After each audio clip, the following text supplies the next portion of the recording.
If you don't change what you're doing and how you do it, nothing else will change. Your biggest enemy is you. My whole book is about you battling yourself. People don't understand it's you against you. The only person that gets in your way is you. Nobody else. It's you. Here's the big challenge of life. You can have more than you've got because you can become more than you are. That's the challenge. And of course, the other side of the coin reads, unless you change how you are, you'll always have what you got. Most people don't want it that badly, which is why they always ask the question, man, how did you get to where you are? You know how to do it. You know exactly how to be you or how to be me. You don't want to do it. So I can't make you do it, nor do I have the time or energy to force you into that place that I know you have to be to do it. There's no luck in this game, man. It may be a little bit of luck, but the luck happens after you bust your ass and you put yourself in that lucky situation. Luck doesn't happen. You put yourself in that situation where luck might happen. Would I be able to do it? Would I? You don't know. Until you say, yeah, you know what, I'm gonna take action. Nothing changes if nothing changes, man. And I'm not preaching at you. I just want to remind you, because I've spent a lot of time in my life sitting around wanting things to change. And not being able to make them change, and not thinking I could. And I wish somebody had told me that earlier sometimes. That in order for something to change, there needs to be change. It's you against you. You against you.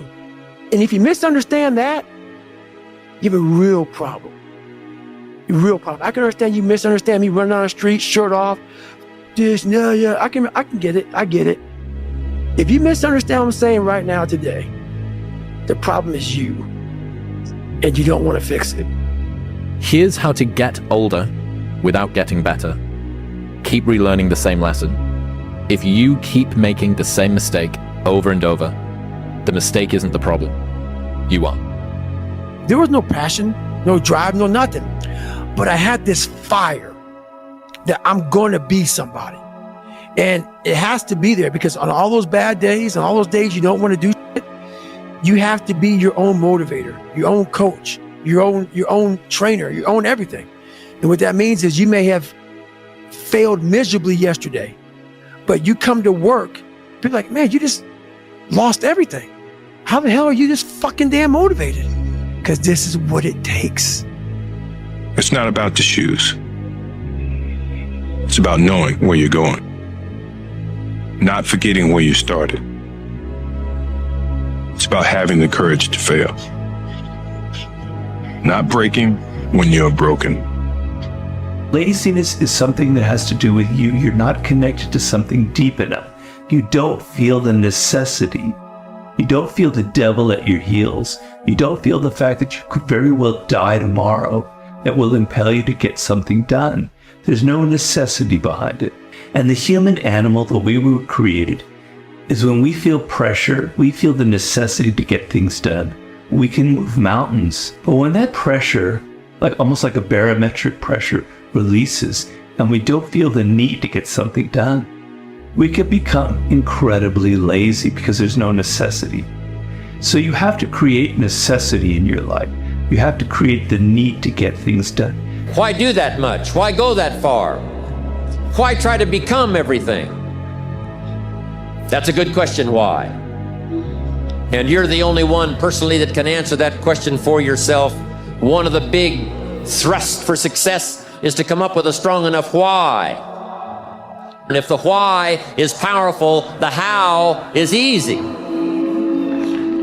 If the vision isn't clear, the old prophet said, without a vision we die, without a vision we perish, without a dream we're nothing.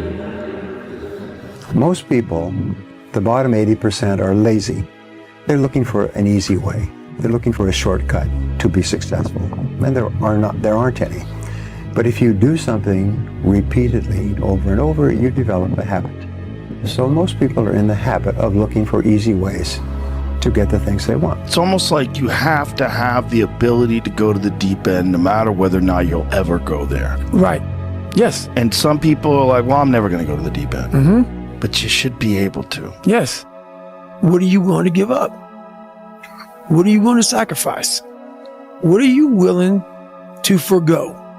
If you're struggling, if you're frustrated with yourself, if you're at that point where you're so sick of yourself and your excuses, I've been there, Stephen's been there.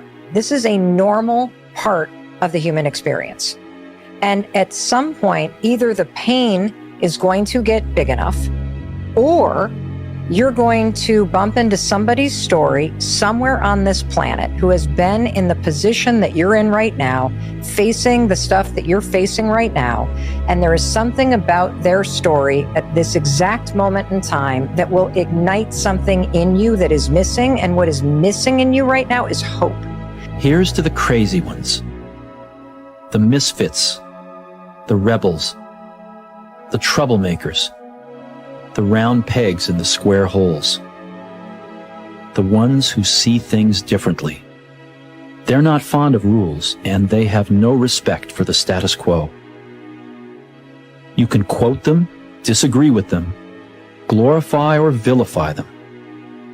About the only thing you can't do is ignore them, because they change things. They push the human race forward. While some may see them as the crazy ones, we see genius. Because the people who are crazy enough to think they can change the world are the ones who do.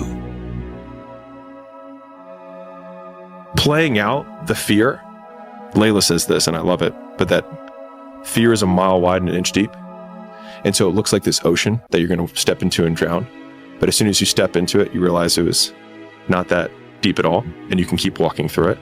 And I just love that visual, because a lot of times when it's like we have this anxiety around this big decision we have to make, if you actually take the step and realize that it's not death, you're not going to drown immediately. There's plenty of other steps you can take from there, even if you get a little wet. You have to be open-minded to the possibilities that I can do this. Once you shut your mind down to the possibility that it can be achieved, there's no way it can happen. Is there advice you can give to young kids that are living through a situation of any sort, a tough life? Try to find a thing that you really enjoy. Try to find a thing that you're passionate about. Everybody thinks they're a loser. Every young person thinks they're a loser. At least a young person in the situation I was at. Like, I didn't know I wasn't a loser until I started winning, until I started doing martial arts. Martial arts taught me that, like, I could get better at stuff, that I wasn't really a loser. I want to maximize what I can. I want to be the best that I can be. I want to do things well, and I don't want to leave stuff on the table, but I don't want to be chasing the end goal so much that I never actually enjoyed the process of getting there, because ultimately that's really all that matters. But you're going to look back at any destination and realize that it was 99.9% journey and only, one day of celebrating achieving the thing. You're lazy. You know exactly what to do.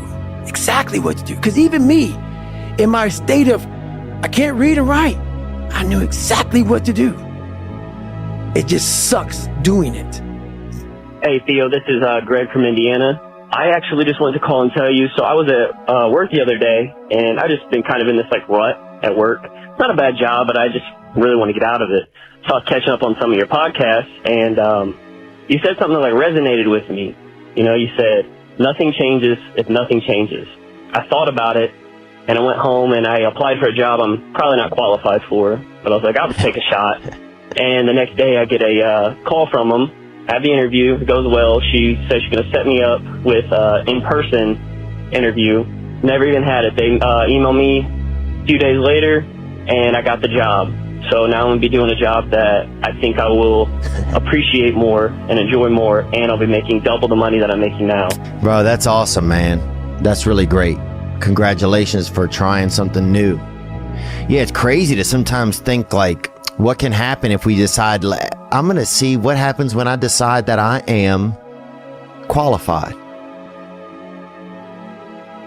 What happens when I decide for myself that I'm going to do something different?